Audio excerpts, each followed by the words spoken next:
We begin today with the final breakout topic of the season. All right, the 2023 season. And we wrap it up with a topic on humility. Because whether you won your league or you lost and you had a horrible season, humility is at play. And so in life, whether we're going through good times or bad times, humility is in play. And so do we live our lives with humility? Are we humble in fantasy and in life? And so let's start on the fantasy side. The goal is to win the championship, right? I was able to win one championship. That's the goal for all of us. We want to win the fantasy championship. It's fun. It's exciting. But why do we like to win? Right? I mean, it's the goal, so you want to do it. But part of it is we like to beat our friends, our coworkers, friends at church. We want to be able to say, hey, I was the champ. But how do we actually, live that out? Do I, text everybody and say, nah, look at me, look how great I am?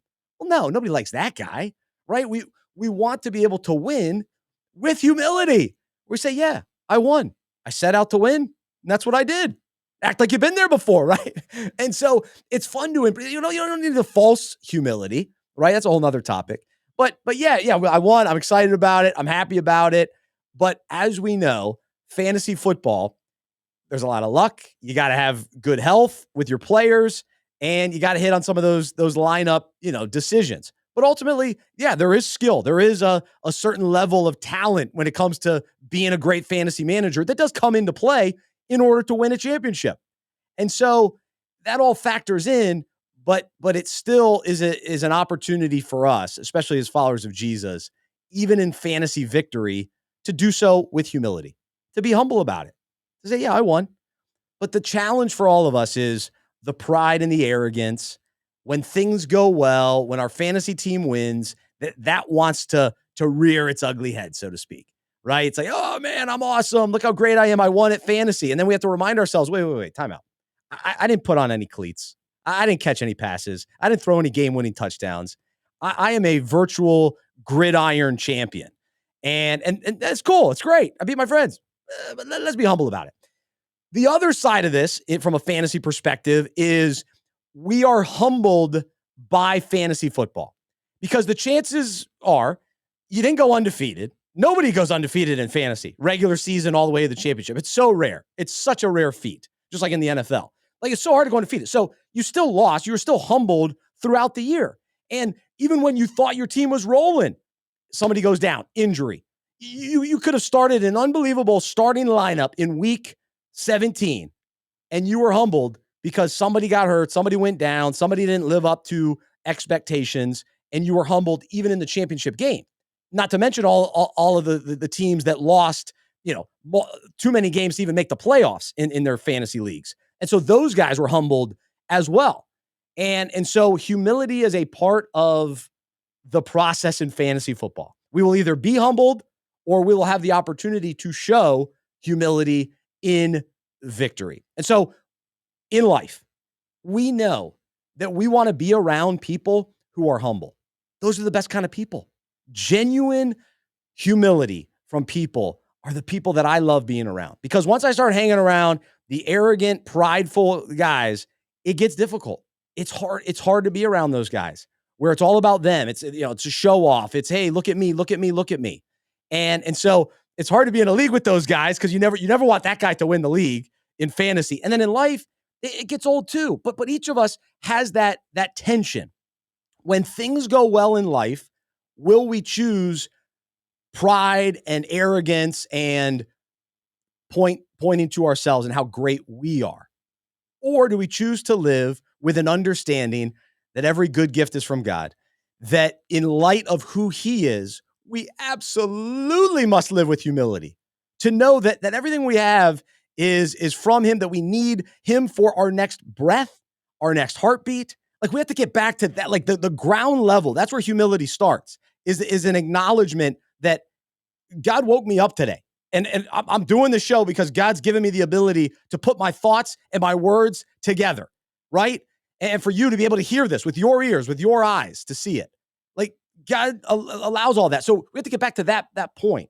And then The other aspect to this is life humbles us, and God humbles us, because when we live with this mentality of, I'm invincible, I can go undefeated, look what I've done, look how great I am, it's a dangerous path to go down, because we will be humbled. We'll be humbled by this life, which is, there's so much brokenness, there's so much disappointment, there's so many things that happen that humble us and make us realize, oh, I'm not invincible, I'm not in control. And hopefully those are the moments that humble us and bring us to our knees, and we look up and we say, God, I need you. I need you. I'm broken. I'm weak. I need you. And that's the humble prayer. The humble prayer is, I need you, Lord.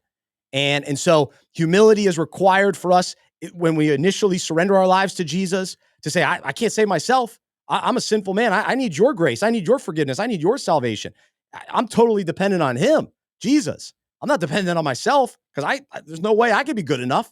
And so that's the humility there. And then we live our life in view of that I needed a savior. And every day I need him.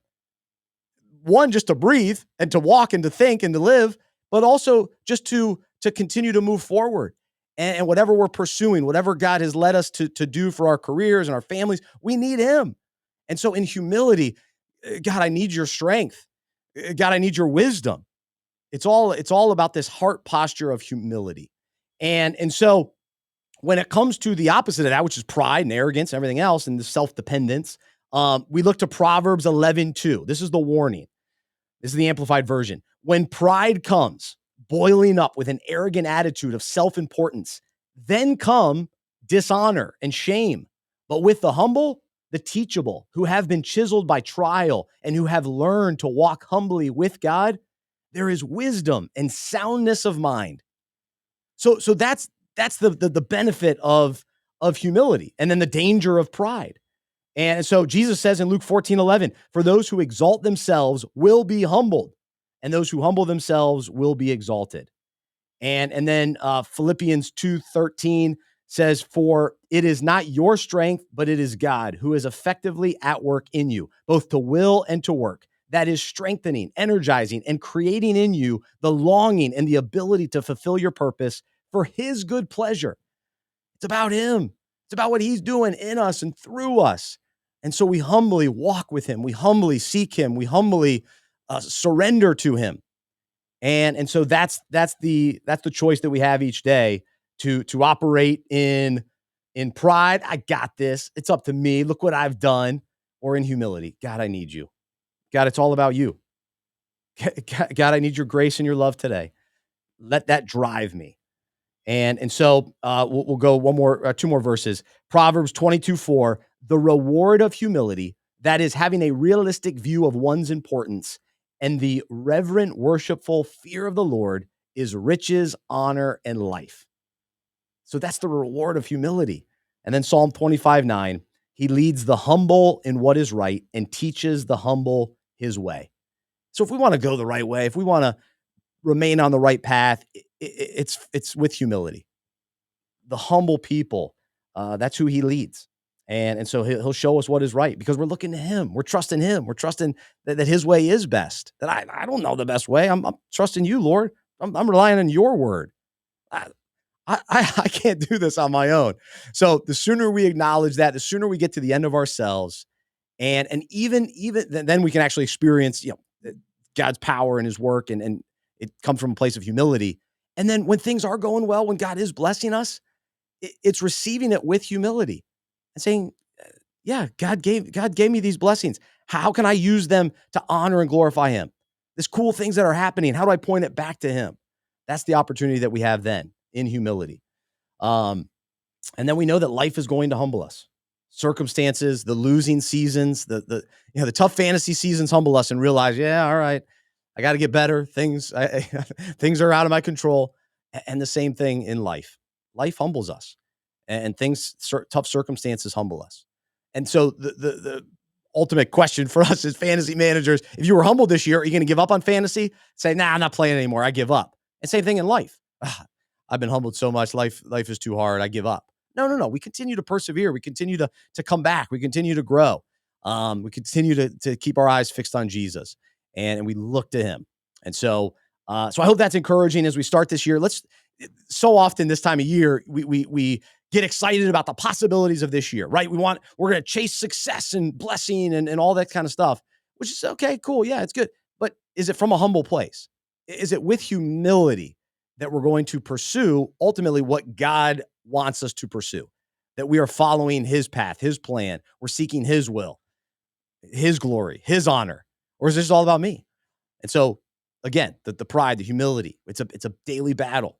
But let's choose humility, the blessings that come from humility.